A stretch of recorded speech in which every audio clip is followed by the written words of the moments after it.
Hello class 11 students. Have you watched the last video of indifference curve? I think everybody has watched. So in this video we are going to discuss about the consumer budget. First see what is a consumer budget.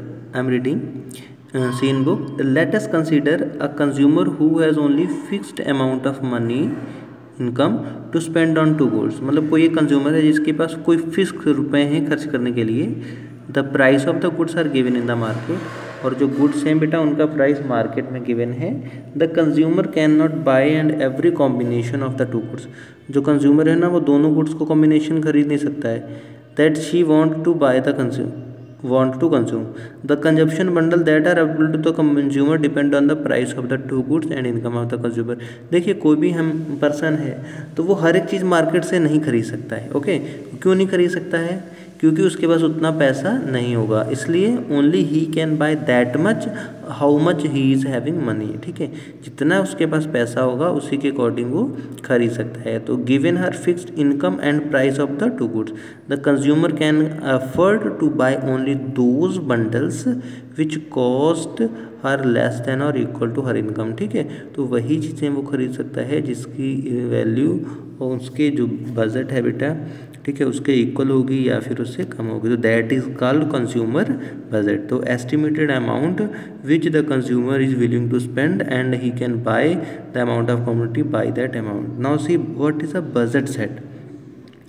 Budget set is the combination of the price and quantity of a commodity with respect to income of the consumer। ठीक है, जैसे example है देखिए second line में, if a consumer want to buy X quantity of bananas she will have to spend P1 into X1। P1 is for price and X1 is for the commodity. मतलब जितनी commodity खरीदेगा उसको price से multiply करेंगे। Okay, और similarly if you want to buy X2 commodity, अगर वो जैसे पहले क्या खरीदना चाह रहा था केले, बाद में वो क्या खरीदना चाह रहा है मैंगोज भी, तो मैंगो जितने खरीदेगा उसके प्राइस से मल्टीप्लाई करके देनी पड़ेगी। तो total what will be the budget set. तो she will buy this bundle if she is having at least P1 into X1। मतलब जितना रेट बनाने का है और जितना रेट ऑरेंज का मैंगोज़ का है दोनों को मिला करके सम कर देंगे, तो जितना अमाउंट ऑफ मनी हो रहा है if he is having that much money then he can buy. तो दैट इज़ कॉल्ड बेटा बजट सेट। ओके, तो कंज्यूमर जो इनइक्वालिटी है 2.1 में ये दिखाया गया है कि P1 into X1 and plus P2 into X2 is greater than money.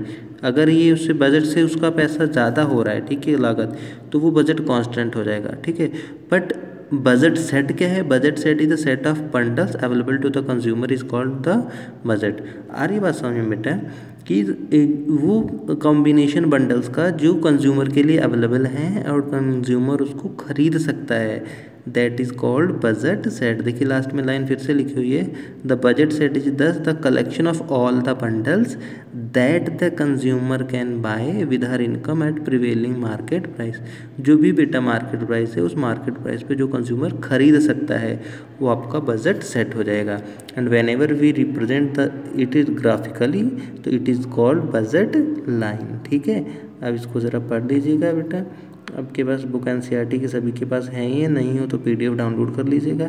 ठीक है बेटा, और जब हम इसी जो combination set of bundles two चीज़ों को बना हुआ है उसको ग्राफिकली दिखा देंगे, वो क्या हो जाएगा? Budget set. अब बेटा सी इन दिस लाइन कि the consumer can afford the commodities which are inside this budget line. जो बजट लाइन है अंदर जो भी कमोडिटी आएंगी that the consumer can purchase but the consumer can not purchase beyond the curve। why? because that are more than the money which he is having। okay, so he or she cannot afford the commodities that are out of this budget line। okay, तो point below the budget line represent bundle which can strictly less than the money। ठीक है, वही जो money से उसके जितने वो खर्च कर सकता है उसी से रिलेटेड है। ठीक है बेटा, जो अंदर के पॉइंट ऑलरेडी बता ही दिया है। नेक्स्ट सी बेटा, next is changes in the budget set. बेटा see whenever the set of bundles depends on the price and income of the consumer. If the price changes, अगर price कम हो जाता है तो कंज्यूमर का budget set budget line forward हो जाएगी, उसको वो ज़्यादा खरीद सकता है। या फिर कंज्यूमर की इनकम अगर बढ़ जाती है then he can buy more commodity. Okay बेटा, तो ये तो समझ में आ गया। ये देखिए जैसे इनकम बढ़ गई आपकी, सी ईयर बेटा, कंज्यूमर की प्राइस कम हो गया, ठीक है, प्राइस बढ़ गया तो उसकी डिमांड कम हो जाए, बजट कम हो जाएगा उसका, ठीक है, वो कम खरीद सकता है। अगर प्रोडक्ट का प्राइस जो है वो कम हो जाता है तो कर्व फॉरवर्ड के लिए चली जाएगी, because he can purchase the more commodities. Okay, so read all these paras. Okay, ये सारे हैं चेंजेस सेट ऑफ अटेनेबल कम। Now the point is optimal choice of the consumer. तो optimal choice of the consumer, देखिए इसमें क्या लिखा हुआ है, the budget set consist of all the bundles that are available to the consumer. Okay, the consumer can choose her consumption bundle from the budget set. ठीक है, जो consumer है बेटा अपना जो भी उसका बजट सेट है ओनली उसी से चूज़ कर सकता है।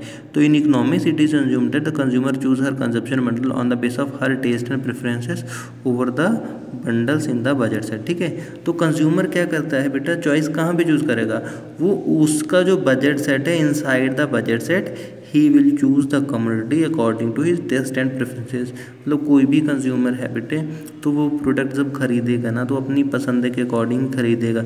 पसंद कैसी होगी, जितने उसके पास पैसे होंगे वो पैसे। रियल लाइफ में देखो यार, हमारी पॉकेट में जितने पैसे हैं, अगर मान लो 100 रुपये हैं तो 100 रुपये में मैं क्या करूँगा, मुझे पता है कि मैं कोल्ड ड्रिंक की पी सकता हूँ, रेड बुल तो ले नहीं सकता, ठीक है, क्योंकि वो 110 की आएगी, तो मैं उसी कोल्ड ड्रिंक में ही जाऊँगा। ठीक है, या फिर क्या है कि मैं 1 किलो सेब ले सकता हूँ 70-80 रुपये वाले, 200 रुपये किलो वाले मैं नहीं खरीद सकता हूँ। ठीक है, तो that is the optimal choice of the consumer. Okay, कि जिसमें क्या होगा, कंज्यूमर टेस्ट एंड प्रेफरेंस के बेस पे ही प्रोडक्ट को खरीदेगा। ठीक है, जो भी उसके बजट के अंतर्गत आते हैं। ठीक है, तो read all this lines, if any confusion is there then again ask me, mention in the comment section. Okay, तो in the next video we will discuss about the demand. Okay, I hope समझ में आ गए हैं सारे points आपको। तो subscribe my channel and share with your colleagues.